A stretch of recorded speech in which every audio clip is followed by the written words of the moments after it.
Hey guys, tonight we dive headfirst into the wreckage of a love story that went nuclear faster than a Cold War missile test. You're standing in your apartment, well, what's left of it, surrounded by the soft hum of an empty fridge, one fork in the drawer, and a half-deflated air mattress that now doubles as your bed and couch. The scent of lemony cleaning spray still lingers from when your ex-wife generously helped pack your belongings into 3 cardboard boxes and walked off with everything else, including the dog. You're not just broke. You're the kind of broke that makes ramen feel like a luxury item. Your bank app opens with a warning sigh, and even your dreams seem to require a copay. You probably won't survive this if you don't laugh. So you do. Because if Cleopatra could survive exile, briefly, after losing everything in a lover's war, you can too.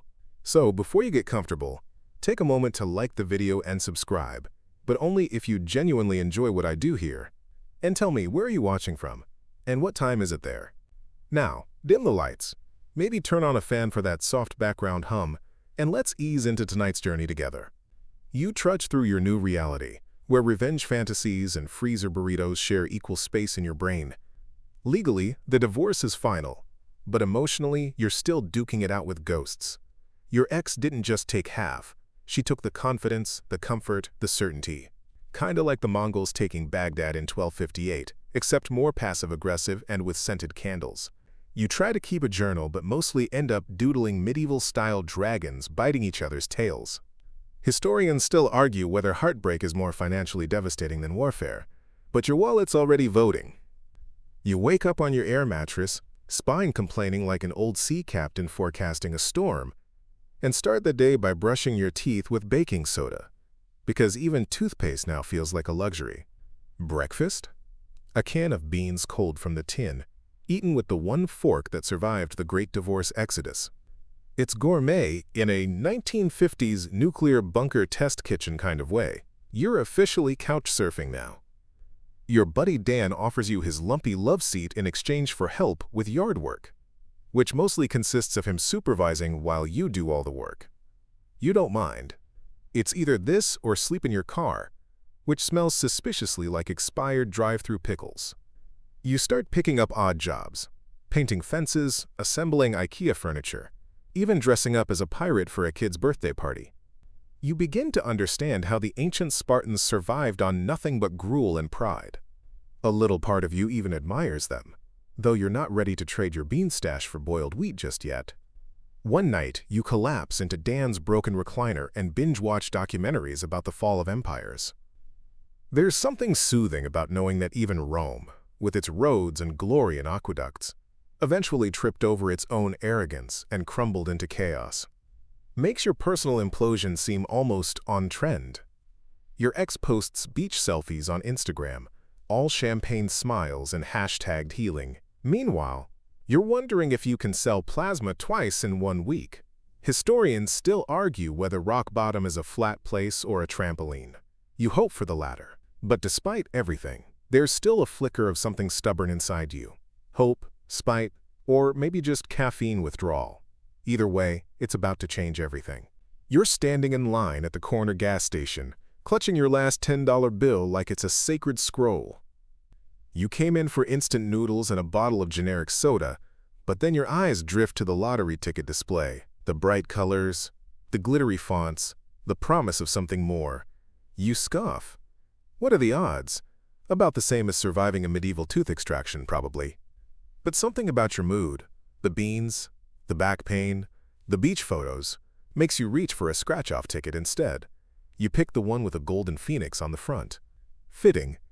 You imagine scratching it off and rising dramatically from your financial ashes, maybe while opera plays. You step outside, lean against the vending machine like a cowboy in a spaghetti western, and start scratching with your house key. First number, a match. You keep going. Another match. Your breath catches. Third match. Wait, what? When the numbers finally settle, you realize you've just won. Like, won. The kind of money that turns landlords polite. The kind of money that makes you rethink everything from toothpaste brands to whether socks should be cashmere. You blink. Once. Twice. Still real. In 1921, a woman named Marie Curie won her second Nobel Prize. But even she didn't have to climb out of emotional bankruptcy first. You grin. Not out of greed, but vindication. The universe just handed you a lightning bolt, and you're holding the rod. You don't scream, you don't dance. You just sit in your car with the AC on full blast, whispering "no way" over and over again like a monk discovering a portal to Atlantis. Historians still argue whether fate is random or just has a twisted sense of humor. Tonight, it leans toward the latter. You don't sleep that night. You lie awake in Dan's recliner, staring at the ceiling like it's got answers written in Morse code. The lottery office opens at 9 a.m., but you're up by 5, dressed in your court appearance shirt, the one with the fewest coffee stains, and freshly shaved, because today, you meet destiny, or at least a state employee named Barb. The office is beige, buzzing faintly with the sorrow of people who almost won. You hand over the ticket with trembling fingers, half expecting them to laugh or tell you it's expired. But Barb just scans it, pauses, then looks up with a smile that could cause fainting. "Congratulations," she says. "You're officially a millionaire." It feels unreal, like discovering King Tut's tomb in your glove compartment. You sign the paperwork, pose awkwardly for a photo, and they give you the option, lump sum or annuity. You choose lump sum, because patience is for monks and people with dental insurance. You cash out and, suddenly, you're not just some guy scraping gum off picnic tables anymore. You're a man with choices. You get your own place, modest but clean. A fridge that hums with purpose. Groceries that require actual cooking. You even upgrade your fork. And slowly, cautiously, you start smiling again. You splurge on a gym membership, though you mostly just stretch near the water fountain and scroll memes. You remember that time in high school when you nearly flunked algebra and now laugh? Who needs equations when compound interest is your new love language? You think about her. Of course you do. But from a safe distance now. Historians still argue whether time heals or just dulls the blade.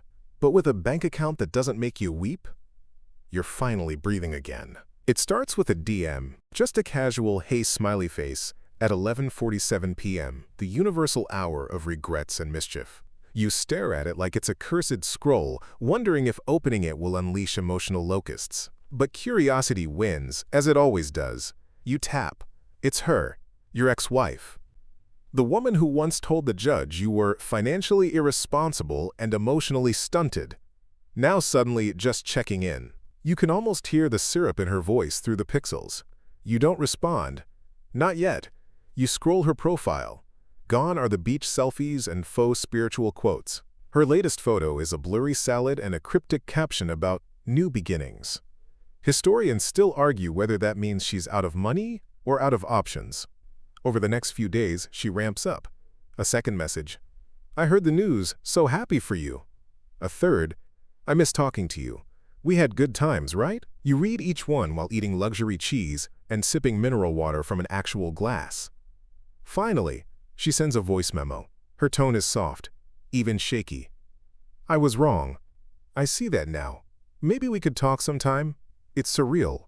This is the woman who took the cat, the couch, and your college hoodie in the divorce. Now she's reminiscing about that one night we danced to Prince in the kitchen. You sit back. You smile. Not the kind that forgives, but the kind that plots. Because while 17th century pirates used to bury treasure, you're about to unearth something better. Poetic justice. Slowly. Strategically. With flair. And sure, historians still argue whether revenge is healthy. But hey, they probably never had an ex try to sue them after a lottery win.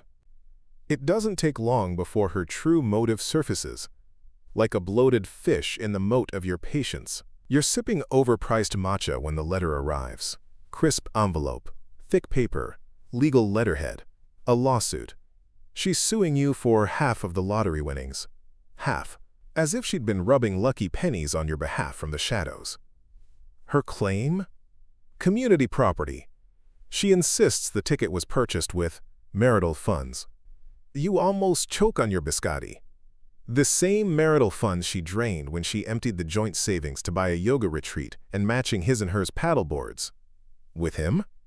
Your lawyer, Craig, a man with a comb-over that screams, "Don't underestimate me," is already on it. He explains calmly that, since you bought the ticket after the divorce, she's got the legal footing of a goat on roller skates. Still, the suit must be answered. Courts don't do sarcasm, unfortunately. You stare at the ceiling that night, not in despair, but calculation. She wants a piece of your joy? Fine. Let her come sniffing around. But you'll be the one holding the pie. Historians still argue whether medieval trials by combat were fairer than modern family courts. Honestly, jury's still out. The next morning you call Craig and tell him to file your response. But not just a denial.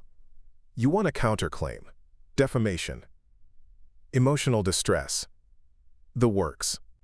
If she wants to play games, she'd better come with shin guards and a helmet. In the 1600s, revenge tragedies were a popular form of theater. Bloody, elaborate, poetic. You're not going that far, but you've got something theatrical in mind, something she'll never see coming.